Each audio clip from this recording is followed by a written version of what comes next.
The bolt was on the wrong side of the door, and that was the first thing she could not explain. Tessa Holloway stood in the cold back room of a mortuary nobody had entered in 11 years, a tallow candle guttering in her left hand, and looked at a door that had been locked from the inside. The bolt was iron, thick as her thumb, thrown hard into its keeper. There was no window in that inner room, no second way out, no space behind the plaster, wide enough for a cat. Whoever shot that bolt home had sealed himself in with whatever lay beyond it, and he had never come out. She knew that because the dust on the bolt lay unbroken, a soft gray skin 11 winters deep, and the cobweb that bridged the handle to the jamb had not been torn. A man does not bolt a door from inside, then leave through the wall. She set the candle on the cooling table behind her, and did not pray. She listened. The town above the river was silent, the way silver towns go silent when the silver gives out, and the only sound in that room was her own breath and the small tick of cooling iron somewhere in the building's bones. She had paid $3 for the whole of it. That sum was the hinge of everything that followed. $3 in coin, counted into the hand of a tax clerk who could not meet her eye. That was the price of a 2-story brick mortuary at the bottom end of a played-out Colorado camp called Argent, and the tax clerk had laughed when she laid the coins down. A short laugh he was ashamed of even as it left him. Nobody else had bid. Nobody else would touch it. The door comes later. First, the road that brought her to it. Tessa Holloway came to Argent in the spring of her 29th year, with one trunk, one trade, and no living person who would claim her. She was a slight woman, narrow through the shoulders, with dark brown hair. She wore in a low twist and hands that were stronger than they looked, the knuckles broadened by 10 years of work. Her people had been undertakers. Not the grand kind who rode behind glass-sided hearses in the cities, but the working kind. The kind a small town keeps the way it keeps a blacksmith, out of plain necessity. Her father had laid out the debt of 3 counties before the consumption took him. Her mother had sewn the linings and pressed the faces of the grieving into a moment of calm, and had died the same winter as the man she married. After that, Tessa had been raised, in the only sense that mattered, by an old German named Otto Lund. Otto Lund had been a coffin maker before he was an undertaker, and he never stopped being a coffin maker first. He had taught her the trade the way a man teaches a thing he loves, which is to say, slowly, and with his hands, and without flattery. He taught her to read a body the way a surveyor reads ground. He taught her embalming when the new fluids came west, the careful arithmetic of it, how much and how long, and through which vessel, so that a mother could see her son one last time without flinching. And he taught her wood. Above everything else, he taught her wood. He could lay his palm flat on a coffin lid and tell you in the dark whether the joiner had been honest or whether he had hidden green lumber under a coat of black paint to cheat the dead of their last dry house. A coffin lies more often than a man, Otto used to say, because a coffin is only seen once. Tessa was 19 when he said it, and she did not understand it then. She understood it later, in the back room at Argent, with the candle burning down. What she did not yet know, standing over that bolted door, was that the man who built the thing behind it had counted on no one ever again knowing how to read his work. Otto died poor, as honest tradesmen on the frontier tend to. He left her his tools, a chest of them, the chisels worn thin and bright from sharpening, a 12-pound maul, a set of bone-handled trocars, and a folding rule marked in his own hand. He left her his name in the trade, which on the frontier was worth more than money for about a season, until the season passed. And he left her one piece of advice she carried out of his sick room like a coal in a cupped hand. When a town will not let a woman work, he told her, find the work the town is too proud to do. There is always such work. There is always a man who will not touch it. Touch it, and you will eat. Argent was such a town, and the work it would not do was its own dead. She came to it by way of a notice in a Denver freight office, a tax sale list, the kind of list that records the slow dying of places. A mortuary, deceased owner, taxes 11 years in arrears, sold for the cost of the arrears or any portion thereof to the first taker. The cost of the arrears had been forgiven down and down by a county that simply wanted the brick off its books until what remained was $3 in a signature. Tessa read it twice. A mortuary that no one had operated in 11 years, in a camp that was emptying out, was not a prize. It was a liability with a roof. Yet she had $3 and she had a trade no one would hire her to practice because she was a woman and she had Otto's voice in her ear about the work. The proud will not do. She bought a stage ticket she could barely afford and rode 2 days up into the mountains to look at a thing she already half owned. The man at the freight office in Argent, a stooped fellow named Pell who ran the office and the post and the unofficial memory of the town, all at once told her she was a fool before she had finished asking the way. Folk did not go into the Renner place. He said folk had not gone in for 11 years and saw no reason to start. When she asked him why, he chewed the inside of his cheek a while and said only that the man who built it had been a careful man, and that such men sometimes built things it was better not to disturb. Then he gave her the key to the front door, which the county had passed to him along with the deed, and he wished her the kind of luck a man wishes you when he expects to never see you again. The mortuary stood at the bottom of the main street, where the street ran out into willows and the river. It was brick, which was rare in that country, and meant money had once stood behind it 2 stories. The windows of the lower floor were shuttered with iron, not wood. Iron shutters bolted across the glass, and that was the first thing that snagged her attention as she stood in the road looking up at it. Nobody iron shutters a building they mean to abandon. You iron shutter a thing you mean to keep people out of. The black paint of the signboard over the door had weathered to illegible ghosting, a few pale strokes where letters had been, and below it the front door was banded with iron straps and a lock she could have opened in her sleep, for Otto had taught her locks too, the locks of caskets and vaults and the cheap mechanism small towns trust. She let herself in. The front rooms told her a story she could read at a glance, the way she could read a body. A receiving parlor, with its furniture still in place under sheets gone the color of dust. A display room where coffins had stood on trestles, the trestles still there, the coffins gone. A small office with a roll-top desk, its slats jammed and warped. All of it abandoned in a hurry that pretended to be order. The way a man tidies a room he means to leave forever and wants no one to know he is fleeing.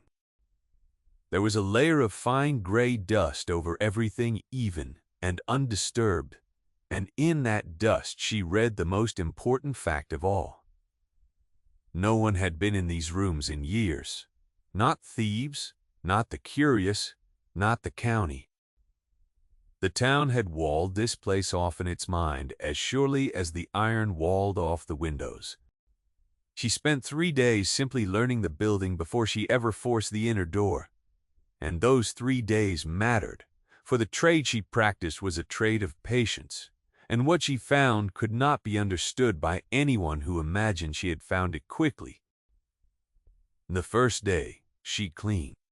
She swept the front rooms with a broom whose straw had gone brittle, washed the windows behind the iron with rags torn from a sheet, and water hauled by the bucket from the river, and beat the dust from the parlor coverings in the willow lot, until her arms ached to the shoulder, and her dress was gray to the elbow, and her every breath tasted of the 11 years she was raising into the air. She did this partly because she meant to live there and partly because cleaning a place was how she learned it, the way Otto had taught her to wash a body before she worked slow and entire, so that her hands knew every inch of a thing before the labor began. As she cleaned, she found the small testimonies the hurry had left, and she read each one and set it in her mind. A pocketbook in the desk with $3 in worn coin in it, untouched, which struck her as strange, for a man who flees takes his money before he takes anything else.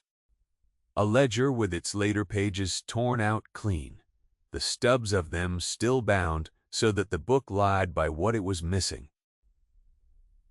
A good wool coat on a peg by the office door, brushed and hung the way a careful man hangs a coat he means to wear tomorrow. A dead man's coat left where a living man would surely have taken it down. A pair of spectacles folded on the desk blotter. A clock stopped at some hour no one would ever know the meaning of. By the time the light failed and she lit her first candle, she had begun to understand that the man who left this place had not so much fled it as vanished out of it, and that the whole of the mystery lay in the narrow space between those two words. The second day she found the back room, or rather, found that she could not enter it. At the rear of the lower floor, past the parlor and the office, a door stood in a plastered wall, and that door would not open. It was not locked from her side. There was no keyhole on her side at all, only the smooth face of oak and an iron handle that turned freely and lifted nothing. She knelt and looked at the gap beneath it and saw the unmistakable shape of a bolt thrown home on the inside, the small bright line of it where her candle caught the metal through the crack. A preparation room it would be, the cold room where the dead were made ready for. Every mortuary has one, and this was the only room on the lower floor that could be it, and it had been bolted from within and left. She sat back on her heels in the dust and felt the things settle over her that always came when a problem was real, a stillness, a narrowing. Otto had a word for it. He called it the listening. You stop wanting the answer, he said, and the work tells you. She did not force the door that day. She studied the wall instead. She found, by tapping, that the plaster to the right of the frame rang hollow over a space, the width of a coffin, and she filed that away.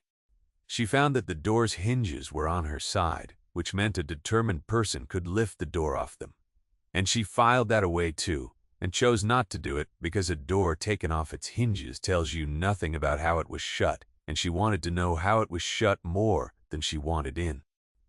The third day, she went into the town and asked her questions, and this is where the dead man got a name.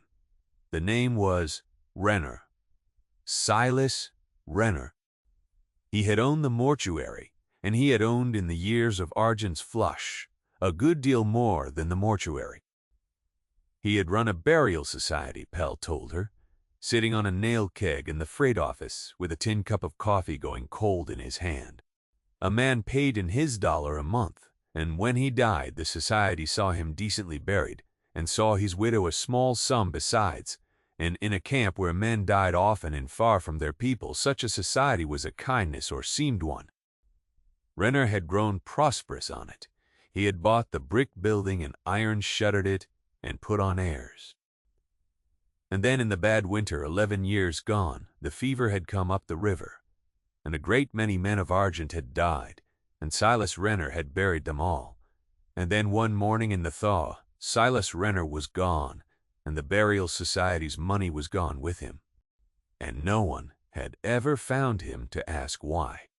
The town had decided, in the way towns decide things, that Renner had robbed the society and run, and that the bolted room was nothing. A door swollen shut, a thing not worth the trouble of a crowbar when there was no money behind it to recover. The county had filed its papers and forgotten, and the men whose dollars had vanished, and the widows the society had cheated, had moved on or died, because 11 years is a long time in a dying town.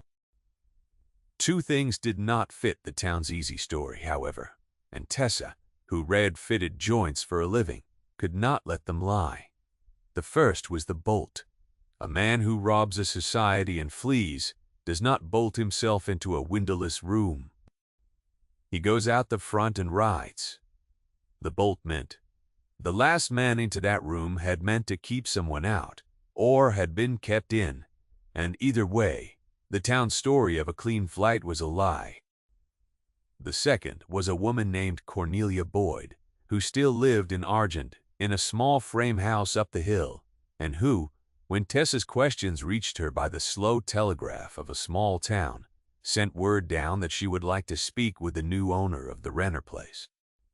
Cornelia Boyd was old now, near 70, with hands knotted by work, and a back bent but not broken, and she received Tessa in a kitchen that smelled of sage and wood smoke. She had been a young widow in the fever winter. Her husband, a hard rock miner named Tom Boyd, had been a member of Renner's society, paid and faithful for 6 years. And Tom Boyd had not died of the fever. Tom Boyd had owned, by a claim filed honest and recorded at the county seat, a 1/3 share in a silver lode up the gulch that everyone knew was nearly worked out and was not.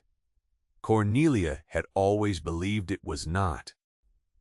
Her husband had gone up to the mine the day before the fever took the worst of the town, and he had not come back, and 3 days later, Silas Renner himself had come to her door, grave and gentle, and told her that Tom had taken the fever up at the diggings and died there alone and been buried quick for the contagion, that the society would see her a small sum, which it never paid.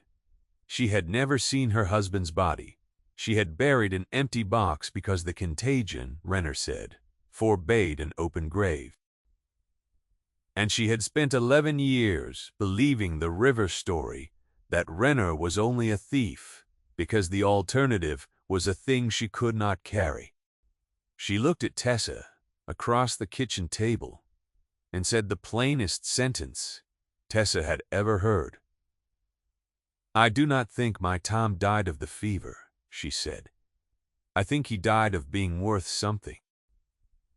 Tessa did not answer her with comfort, for she had none to give, and Otto had taught her that false comfort is the cruelest lie a person in her trade can tell.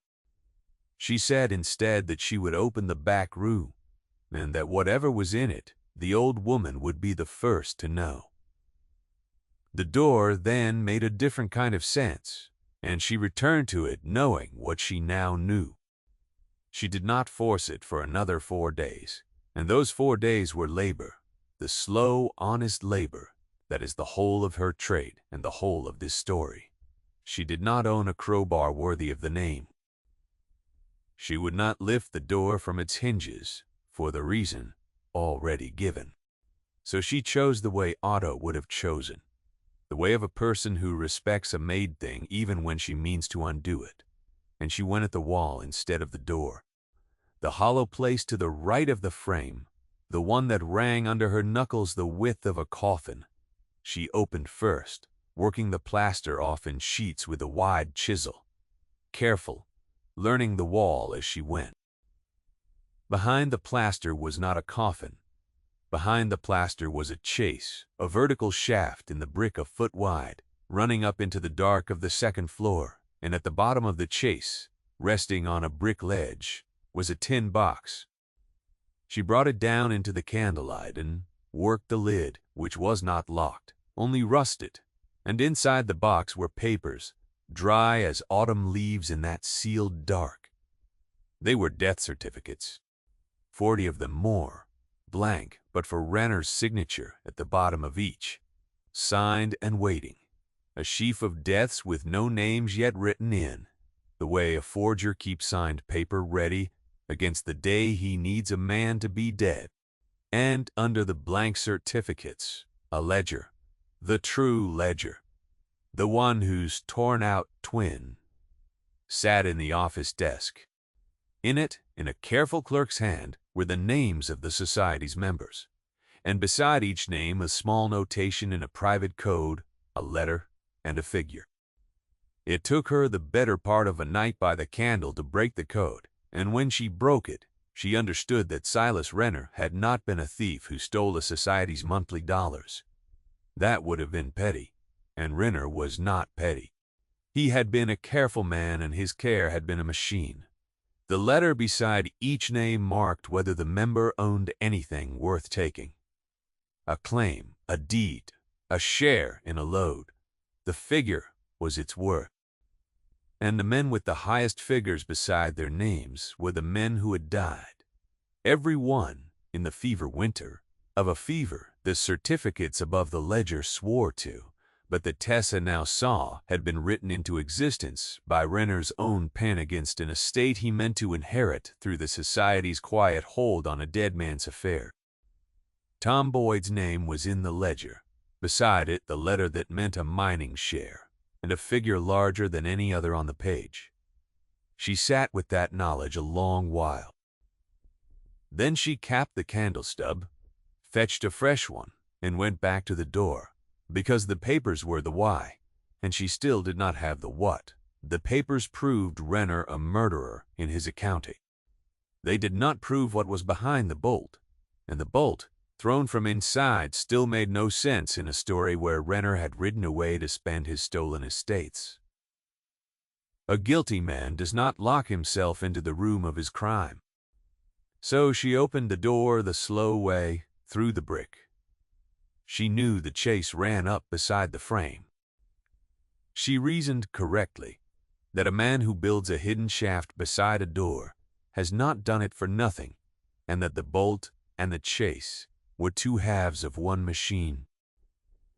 She enlarged the opening she had made course by course, lifting the old soft brick out whole and stacking it until she could reach her arm in beside the door's frame, and there in the dark her fingers found the back of the bolt. The bolt that the town believed had been thrown by a hand inside the room had been thrown by a rod that ran up the chase, a rod a man could work from the floor above, dropping the bolt home from outside the room and from above, so that the door read, to anyone who knelt and looked, as locked from within. It was joinery. It was the joinery of a coffin maker. A hidden mechanism made to lie about itself, made so that the one room in argent that held the truth would be sealed by what looked like a dead man's own hand, and no honest soul with a crowbar would ever trouble a grave that had locked itself.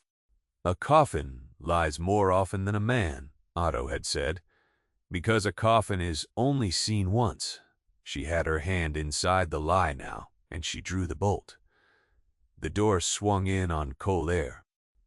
Room beyond had been sealed 11 years, and the air that came out of it was the air of 11 years ago, still and dead and faintly mineral, the cold of a place the seasons had never reached. She lifted the candle and went in. It was the preparation room, as she had known it would be. A long zinc-top cooling table stood in the center, shelves of bottles, the embalming fluids gone to crystal and sludge, a drain in the sloped floor, and on the cooling table, under a sheet that the dry cold had preserved nearly whole, lay the shape of a man. She stood very still. Then she did what her trade had made her, what 11 years and a bolted door had not changed in her. She did not run for the town. She washed her hands at the dry basin out of habit, found water still in a covered crock, and she went to the table, and she drew the sheet back the way she had been taught to draw it back, with respect, from the feet upward, so that the face came last. The man on the table was not Tom Boyd. She knew that before she reached the face, knew it from the hands, which were soft. A clerk's hands, or a tradesman's who worked indoors, not a hard rock miner's hand. And when she came to the face, preserved by the cold in Renner's own embalmer's art, into a gray calm, she did not know the man, but she did not need to. Pinned to his breast, where a man in her trade pins the name card, so the dead do not lose themselves in the dark, was a card in Renner's careful hand, and it bore one word, his own name. Silas Renner. The careful man had not fled. The careful man had been the last name written into his own machine.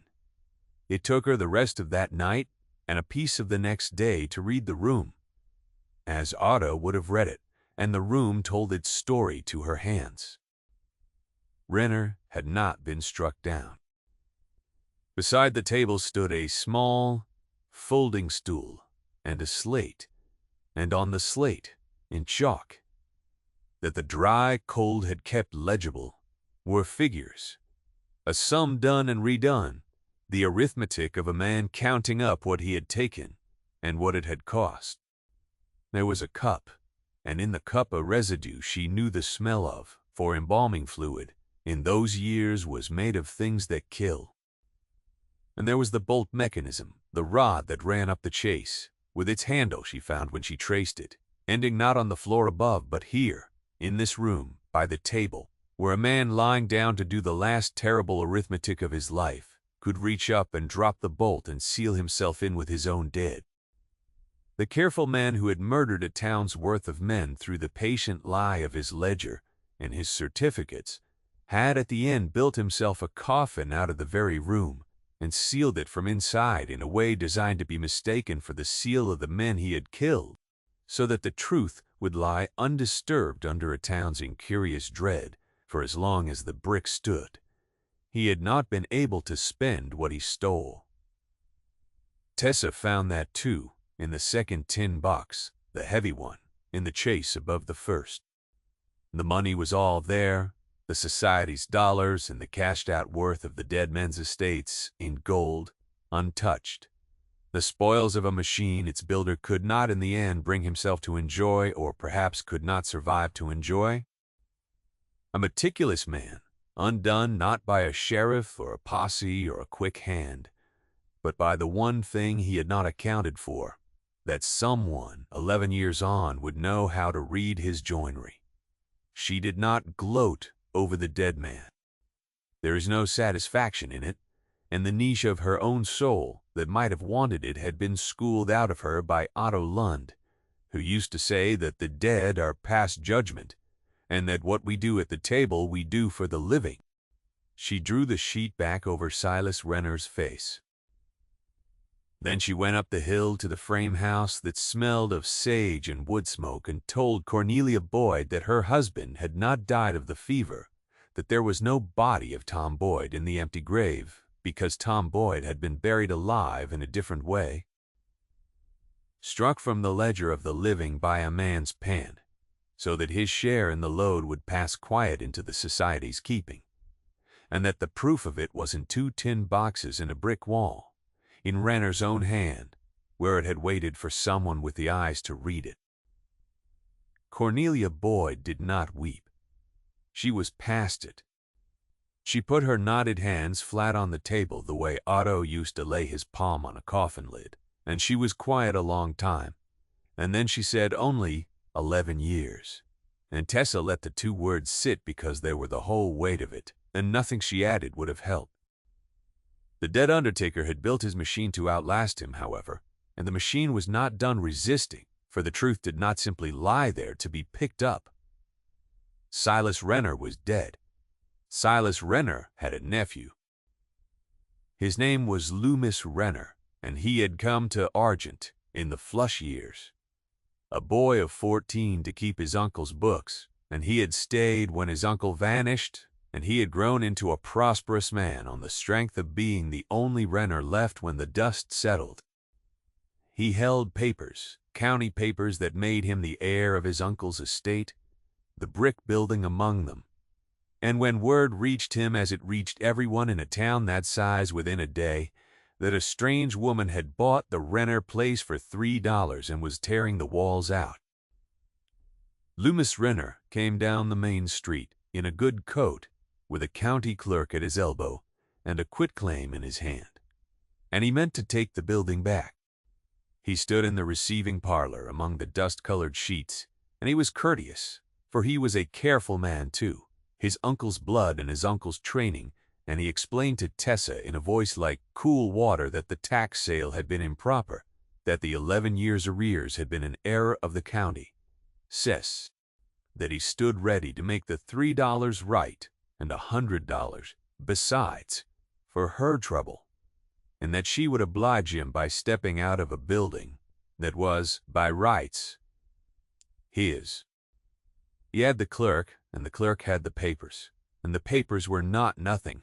A woman alone, a stranger, against a man with deeds and the county signature, is a thing the frontier knows how to crush without raising its voice. Tessa heard him out. Then she asked him one question, which was whether he had ever, in all his years of keeping the Renner books, wondered what was behind the bolted door. And she watched his face as she asked it, the way Otto had taught her to watch a grieving family's faces, to know which of them was lying about the will. And Loomis Renner's face, for 1/4 of 1 second before the cool water came back over it, was the face of a man who had wondered every day for 11 years and had been too afraid of the answer to ever take a crowbar to the wall himself. He had inherited the spoils. He had not known where the body was. He had built his prosperity on a vanishing he had profited by and never dared examine. She did not accuse him. Otto had taught her that too, that you do not accuse, you reveal, and let the made things speak. She told him only that he was welcome to the building and that before he took it back he ought to see what he was inheriting, and she let him, and the clerk with him, back through the parlor and the office to the open wall and the unbolted door and the cold room beyond, and she drew the sheet back from the feet upward the way she had been taught, so that the face came last, and she let Loomis Renner look on his uncle and on the name card pinned to his breast, and on the slate with its terrible arithmetic, and the cup that still held the smell of the thing that killed him. A revealed truth is heavier than any accusation because the man must carry it himself. Loomis Renner looked a long time. The clerk, a younger man named Hale, looked too, and Hale was the one who broke, for Hale was the county's man and the county's papers were in his satchel. And he understood, looking at that signed sheaf of blank death certificates Tessa had laid out on the cooling table beside the dead man, and exactly that his office had filed and forgotten it for 11 years. The quitclaim in Loomis Renner's hand was suddenly a different document. It was no longer the deed to a brick building. It was a claim to an estate built on murder and theft, and a man who pressed that claim now in front of a county clerk and a tin box full of a dead town's stolen gold would be pressing his uncle's crime into his own hands in front of a witness. Loomis Renner did not press it. He was careful. He set the quitclaim down on the cooling table beside the certificates, and he stepped back, and the stepping back was the whole of his defeat, quiet and complete. A man humbled not by a blow, but by the plain weight of a thing he could not unsee and dared not own.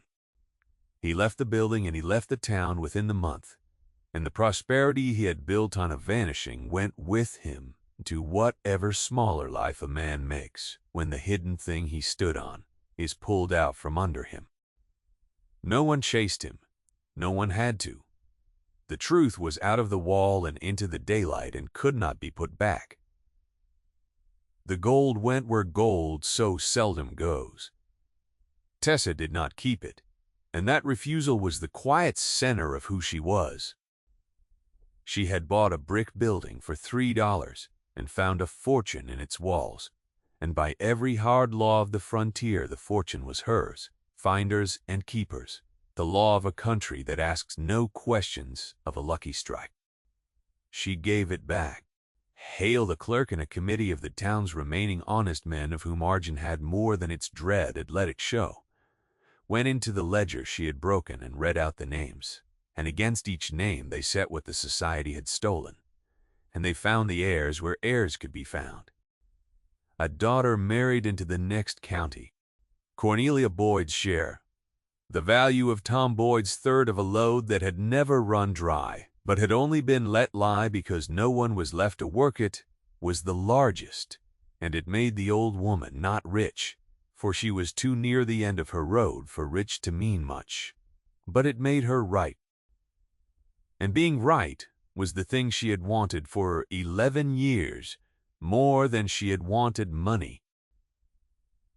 Tom Boyd's empty grave was opened by the town in daylight with no contagion to forbid it. And the empty box was lifted out, and where his body lay no one ever learned, for Renner's machine had been careful even in that. The town raised a stone over the empty grave, with Tom Boyd's name cut deep, and under the name the year of his death set right. 11 years moved back to the true year, and under that no words at all, for Cornelia said her Tom was not a man for words, and would not want them, and the town let her have it her way. For her trouble, Tessa Holloway kept the building, which was all she had ever wanted, and she kept Otto Lund's tools, and she opened the mortuary at Argent, and practiced there the trade no one would hire her to practice, because a town that has seen what she could read in a wall does not laugh when a woman lays $3 on a counter.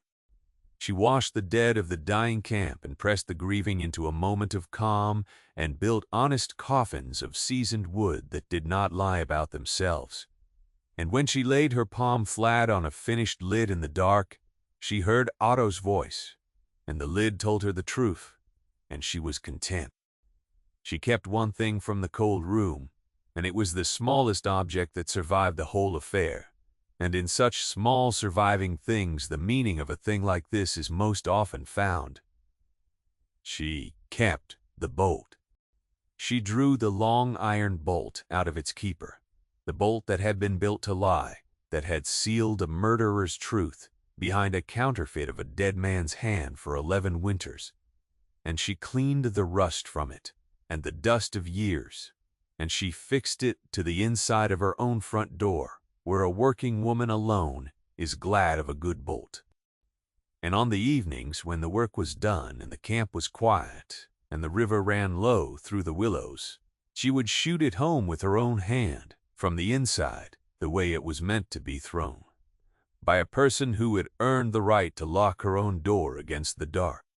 The bolt that had told a lie for 11 years told the truth now every night, a small, iron truth, that the room was sealed by someone within, someone who had chosen to be there, someone who had read the joinery of a meticulous man and found.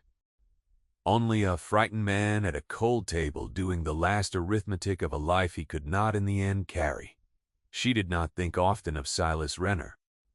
Sometimes, though, drawing the bolt, she thought of what Otto had told her in the sick room, with his voice going, that there is always work the proud will not do, and that a person who will touch it will eat.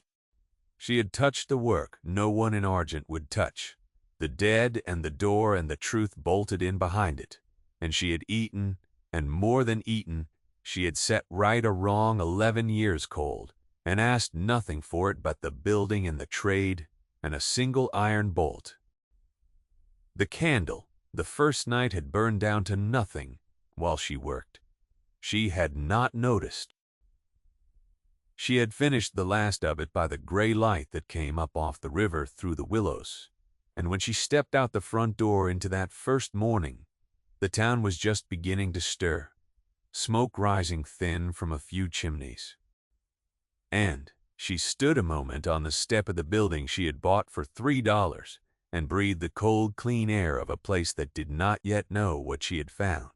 And then she went back into her work, which was the dead and the truth and the patient, honest labor of a made thing that does not lie. What would you have done, standing before a door, bolted from a side no living hand could reach, with $3 spent, and a whole town telling you to leave it be? If you would have opened it too, there is another account waiting for you here, of another woman the world threw away, and the things she found in what it had left behind.